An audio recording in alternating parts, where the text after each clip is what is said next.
ضلع کرم میں امن و امان کے لیے مذاکرات کامیاب، قبائل کے درمیان حتمی امن معاہدہ طے پا گیا۔ کوہاٹ میں گرینڈ جرگے میں فریقین نے 14 نکاتی معاہدے پر دستخط کر دیے۔ معاہدے کے تحت سیز فائر ہوگا، بنکرز اور مورچے ختم کیے جائیں گے، اسلحہ حکومت کے پاس جمع کروایا جائے گا، راستے کھولنے اور امن کے لیے منصوبہ بندی کی جائے گی، متاثرہ افراد اور خاندانوں کو معاوضہ دیا جائے گا، نقصانات کا ازالہ صوبائی حکومت کرے گی، معاہدے کی خلاف ورزی کرنے والے فریق پر جرمانہ عائد کیا جائے گا۔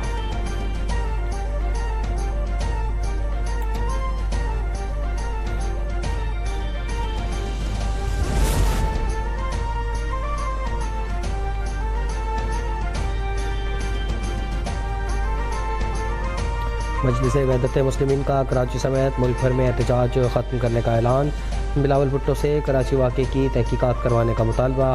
علامہ ناصر عباس نے کہا کہ امید ہے سب پرامن طریقے سے گھروں کو چلے جائیں گے۔ کے پی حکومت نے اب تک کوئی تعاون نہیں کیا، پارا چنار کے راستے بند ہونا صوبائی حکومت کی ناکامی ہے۔ وزیر اعلیٰ علی امین گنڈاپور جواب دہ ہے، حکومت امن معاہدے پر عمل درآمد میں سستی نہ کرے۔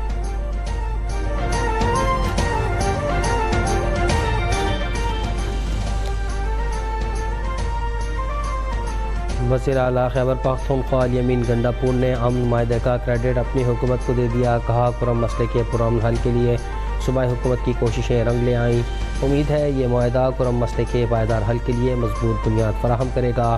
مشیر اطلاعات پختونخوا بیرسٹر صاحب نے کہا کہ معاہدے سے کرم میں امن اور خوشحالی کا نیا دور شروع ہوگا، معاملات زندگی جلد مکمل بحال ہو جائیں گے۔ پشاور میں منتخب بلدیاتی نمائندے اپنے مطالبات کے حق میں سڑکوں پر نکل آئے، مظاہرین جناح پارک سے نکل کر پختونخوا اسمبلی کے سامنے پہنچے، ریڈ زون میں داخل ہونے کی کوشش، صوبائی حکومت کے خلاف نعرے بازی۔ مظاہرین نے پختونخوا اسمبلی روڈ کو دونوں اطراف سے ٹریفک کے لیے بند کر دیا، پولیس کی مظاہرین کو منتشر کرنے کے لیے لاٹھی چارج اور شیلنگ، متعدد بلدیاتی نمائندے گرفتار، مظاہرین کا مطالبات منظور ہونے تک احتجاج جاری رکھنے کا اعلان۔ بلدیاتی نمائندوں کے ساتھ خیبر پختونخوا پولیس کے انویسٹیگیشن فنڈز میں بھی بتدریج کمی کا سامنا، صوبائی اسمبلی میں رپورٹ جمع، پولیس کے تفتیشی فنڈ میں گزشتہ 3 سالوں میں 37 ملین کی کمی ہوئی، انویسٹیگیشن کے لیے سال 2024 میں سب سے کم 85 ملین روپے ملے۔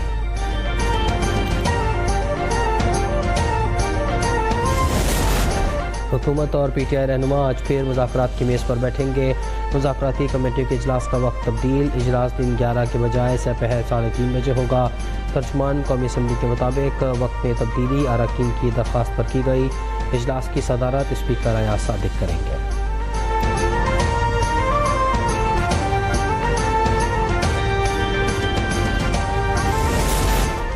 دھرنوں کی سیاست نے معیشت کا دھرن تختہ کرنے میں کوئی کسر نہیں چھوڑی، 9 ماہ میں اقتصادی بہتری کی گواہی عام آدمی بھی دے رہا ہے۔ وزیر اعظم شہباز شریف کی وفاقی کابینہ اجلاس میں گفتگو، کہا دسمبر میں اہداف حاصل کرنے میں کامیاب ہوئے، 72 ارب روپے کے موصولات بہترین کارکردگی کی علامت ہیں، اڑان پاکستان جیسا پروگرام پاکستان کی معیشت کو استحکام دے گا۔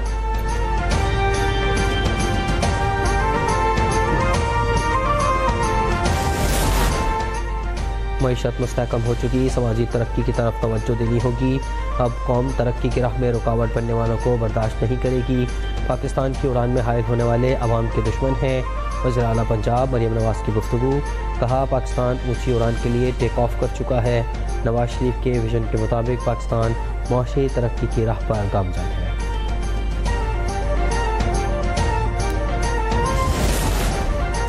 ماحولیاتی تحفظ کے لیے جنگ جاری رہے گی، اسموگ اور فضائی آلودگی کے خلاف مہم میں کوئی رعایت نہیں دی جائے گی۔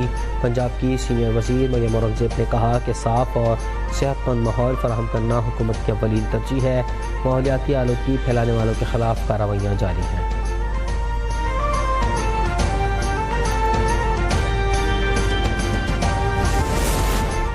سال 2024 پنجاب کی تاریخ کا کامیاب ترین سال رہا، مریم نواز کی حکومت نے تمام منصوبے اپنے وسائل سے شروع کیے۔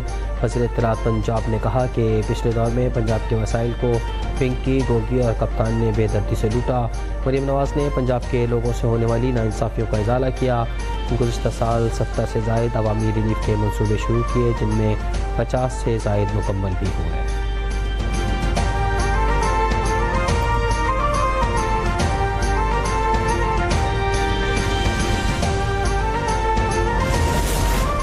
وزیر اعلیٰ مراد علی شاہ کی زیر صدارت سندھ سیف سٹیز اتھارٹی کا اجلاس۔ مراد علی شاہ کا ایمرجنسی رسپانس وہیکلز کی کارکردگی پر اطمینان کا اظہار۔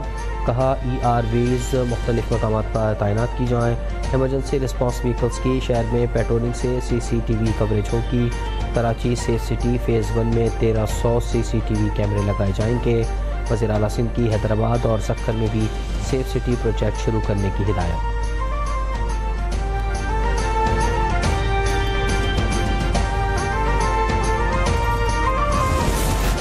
سندھ کا وفاقی حکومت سے پانی چارجز کی وصولی پر 20 ارب روپے کا تقاضا۔ سندھ پبلک اکاؤنٹس کمیٹی نے واجبات کی ادائیگی کا معاملہ وفاقی حکومت سے ٹیک اپ کر لیا۔ نثار کھوڑو نے کہا کہ 20 ارب روپے واجبات کی عدم ادائیگی سندھ کے ساتھ زیادتی ہے۔ اسٹیل ملز پر بھی 10 ارب روپے کے واجبات ہیں۔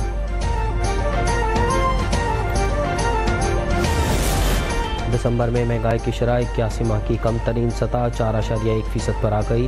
ادارہ شماریات کی رپورٹ کے مطابق مالی سال 2025 کی پہلی شش ماہی کے دوران اوسط مہنگائی کی شرح 7.22% رہی۔ وزیر اعظم شہباز شریف کا مہنگائی کی شرح کم ترین سطح پر آنے پر اظہار اطمینان۔ کہا میکرو اکنامک استحکام حاصل کر لیا لیکن یہ صرف آغاز ہے۔ حکومت معاشی استحکام کی پالیسی پر گامزن ہے۔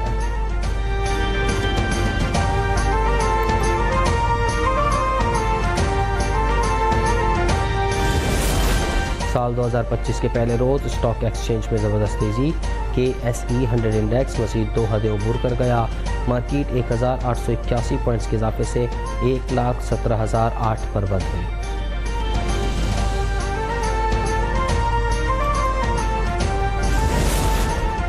آج معلوم ہوا انٹرنیٹ کی بندش غلط ہوتی ہے، اگر یہ غیر قانونی ہوتی تو حکومت اس کا حکم کیوں دیتی۔ سپریم کورٹ اور ہائی کورٹس کے حکم پر کئی بار انٹرنیٹ اور سوشل میڈیا ایپس بند کی گئیں۔ چیئرمین PTA کا سینٹ کی قائمہ کمیٹی برائے IT کو جواب۔ سیکریٹری IT نے انکشاف کیا کہ انٹرنیٹ کی بندش کے غلط اعداد و شمار پیش کیے گئے، $1 ارب کا نقصان نہیں ہوا۔ قائمہ کمیٹی نے وزارت داخلہ اور وزارت قانون کے حکام کو طلب کر لیا۔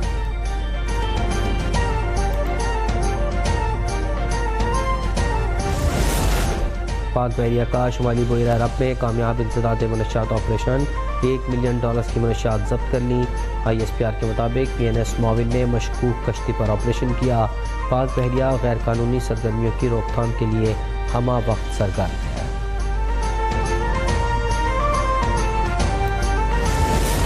پاکستان 2 سال کے لیے اقوام متحدہ کی سلامتی کونسل کا غیر مستقل رکن بن گیا۔ نائب وزیر اعظم نے سلامتی کونسل کی غیر مستقل رکنیت کو پاکستان کے لیے اعزاز قرار دیا۔ سفرہ سے خطاب میں کہا کہ پاکستان عالمی امن اور سیکیورٹی کے لیے اپنا کردار ادا کرتا رہے گا۔ غزہ میں امن اور کشمیر کا مسئلہ اقوام متحدہ کی قراردادوں کے مطابق حل ہونا چاہیے۔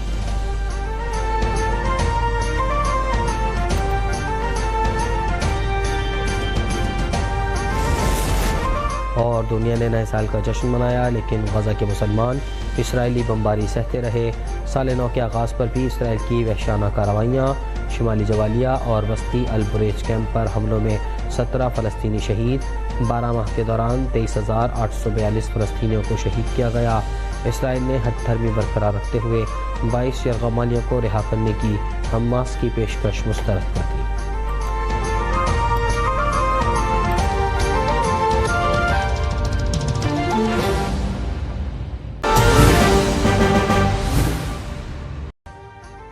ابھی سبسکرائب کریں تاکہ کوئی خبر رہ نہ جائے۔